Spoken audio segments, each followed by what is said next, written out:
Doctor Kavita Sharma, associate professor Sanskrit.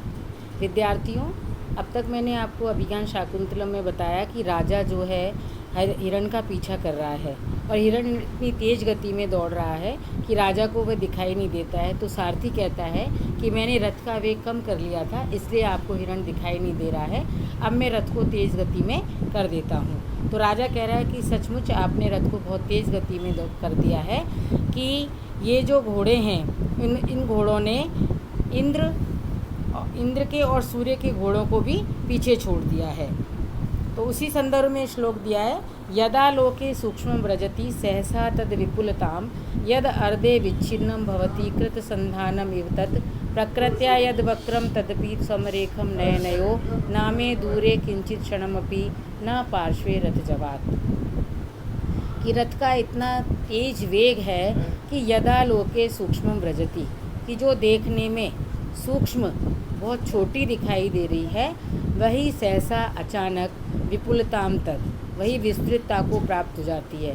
यानी जो बहुत छोटी है वही रथ का वेग इतनी तेज़ है कि वो बहुत जल्दी पास में आ जाती है, और पास में आने के कारण जो चीज़ दूर से छोटी दिखाई दे रही थी वो बड़ी दिखाई देने लग जाती है।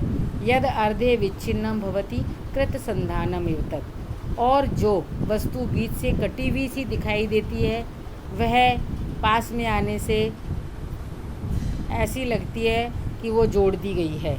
जो वस्तु प्रकृत्या यद वक्रम, जो स्वभाव से टेढ़ी है, तदपि समरेखम नयनयो, वो वस्तु आँखों के लिए समरेखम सीधी सी जान पड़ती है। न मे दूरम किंचित क्षणमपि न पार्श्वे रथ जवात्। रथ का वेग इतना तेज है कि कोई भी वस्तु क्षण भर के लिए भी मेरे लिए दूर नहीं है और ना ही पास में है। कि जो दूर है वो वस्तु तो पास में हो जाती है और जो पास में है वो पीछे चली जाती है। इसलिए रथ का वेग इतनी तेज़ गति से चल रहा है कि छोटी वस्तु भी समीप आने पर बड़ी लगती है। इस प्रकार यहाँ पर रथ के तीव्र वेग से होने वाली प्रतीति का बहुत सुंदर अनुभूति में वर्णन किया है। प्रस्तुत श्लोक में स्वभावोक्ति अलंकार है। प्रथम पाद में वस्तु की सूक्ष्मता को तुरंत ही विशालता में वर्णित करने से विरोधाभास अलंकार है। कृत संधानम में वाच्योत्प्रेक्षा, तृतीय चरण में गम्योत्प्रेक्षा अलंकार है।